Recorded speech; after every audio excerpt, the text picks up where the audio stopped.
नहमदुहु व नसल्ली अला रसूलिल करीम अम्मा बाद। मोहतरम बैरिस्टर असदुद्दीन ओवैसी साहब पर कल 4 राउंड गोलियां चलाई गई। ये अच्छी चीज नहीं है। इस तरह लोग खाना जंगी में हो जाएंगे, आपस में लड़ेंगे, 2 कौमें 2 सियासी पार्टियां लड़ेंगी। ये पार्लियामेंट के मेंबर हैं और अहम मेंबर हैं, इन पर खुलेआम सीसीटीवी में देखा जा रहा है कि गोली चलाया जा रहा है, तो दूसरों का क्या हाल होगा, गरीबों का क्या हाल होगा, आम लोगों का क्या हाल होगा। इसलिए इससे मुल्क की तरक्की नहीं होगी, मुल्क बर्बाद हो जाएगा। ये समझने की चीज है, हिंदू मुस्लिम सिख ईसाई सबको।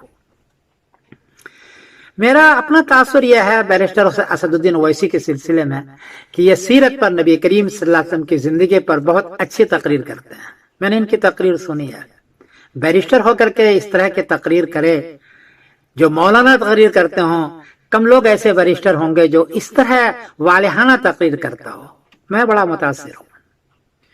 दूसरी बात यह है कि ये मुसलमानों के मसले के बारे में, बल्कि दलित और पिछड़े और गरीब के मसले के बारे में खुलकर बोलते हैं। ये अच्छा बोलते हैं। बोलने का अंदाज ठीक है, किसी को पसंद ना हो, लेकिन बोलते जरूर है। ये वाहिद मुसलमानों के नुमाइंदा हैं जो पार्लियामेंट के अंदर इस तरह बोलते हैं। इसकी कदर करनी चाहिए, मुसलमानों को भी और गैर मुस्लिम को भी। तीसरी बात मेरा तासुर यह है कि और लोग बहुत खाते हैं। ये या तो खाते नहीं हैं, या कौम का पैसा, गवर्नमेंट का पैसा बहुत कम खाते हैं। ये तो सिक्योरिटी भी नहीं ले रहे हैं। इससे बेहतर मुखलिस आपको रहनुमा कौन मिलेगा। और सबसे बड़ी बात जो मुझको पसंद आई कि ये हिंदू मुस्लिम सबको लेके चल रहे हैं। हिंदुस्तान सबका मुल्क है, मुसलमान का भी, हिंदू का भी, ईसाई का भी, सिख का भी, सबका है। इसलिए जो रहनुमा, जो पार्लियामेंट के मेंबर दोनों, या जो सियासी पार्टी दोनों को लेके चल रहा हो इखलास के साथ, ऐसे लोग कम हैं। दोनों को इसकी कदर करनी चाहिए। मुझे ये चीज बड़ी पसंद आए कि हिंदू मुस्लिम सबको लेके चलते हैं, और ये मुल्क दोनों का है।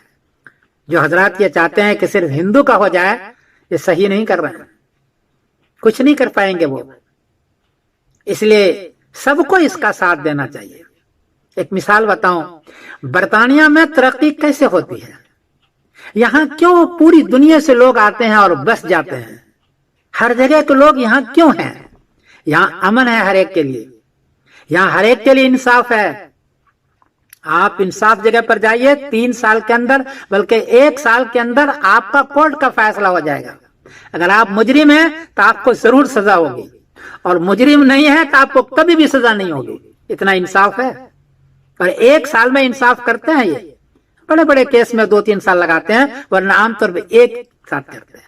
और सबके लिए बराबर इंसाफ। मैं एक मजहबी रहनुमा बोल रहा हूं, सबके लिए मैंने देखा कि बराबर इंसाफ है। यहां सबको काम मिलता है, जॉब मिलता है, सलाहियत के बुनियाद पर। आप किसी भी दफ्तर में जाएं, किसी भी जगह पर जाएं, ऊपर से ऊपर जगह पर जाएं, तो आपको ये नहीं कहा जाएगा कि मुसलमान हैं या आप नमाज पढ़ते हैं, दाढ़ी रखते हैं, तो आपको काम नहीं मिलेगा। ऐसा कभी भी नहीं होता। यहाँ रिस्पेक्ट करते हैं बल्कि दाढ़ी वाले की।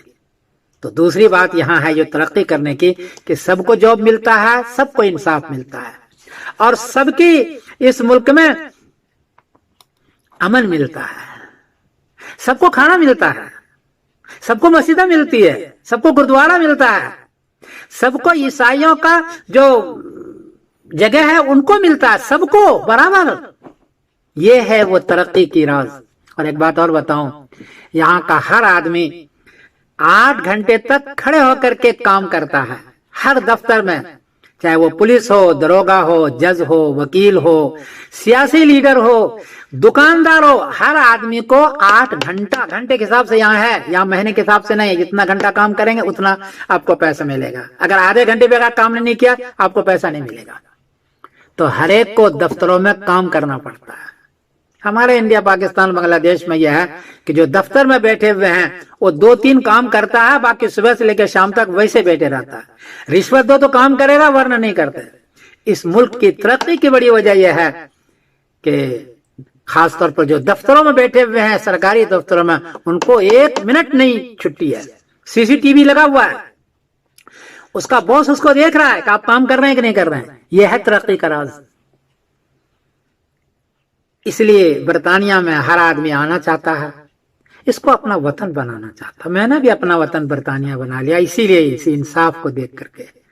میں ایک مذہبی آدمی ہوں, لیکن کبھی بھی مجھے ساتھ کسی نے مذاق نہیں کیا, چاہے عیسائی ہو ہندو ہو, سب ایک دوسرے کے ساتھ مسکرا کے ملتے ہیں. اگر آپ کو ہندوستان کو ترقی دینا ہے تو یہ 3 کام کریں. ججوں کو چاہیے کہ جلدی سے فیصلہ کریں, سیاسی لیڈروں کو چاہیے کہ کم کھائیں اور سادگی اختیار کریں. ایسا نہیں کہ کھاتے جا رہے ہیں.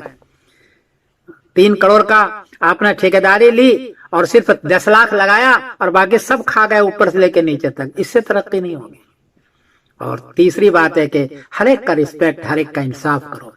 اگر یہ کیا تو آپ کی ترقی ہوگی.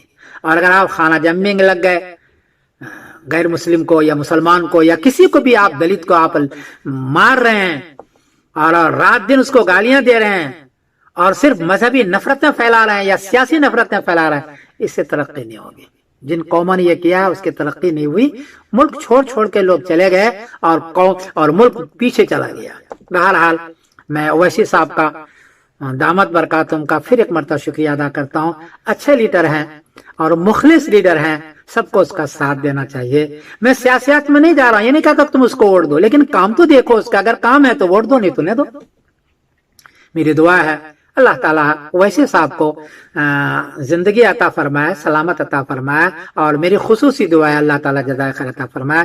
میں سمر الدین قاسم بول رہا ہوں. وآخر دعوانا الحمدللہ رب العالمین. Manchester England. السلام علیکم.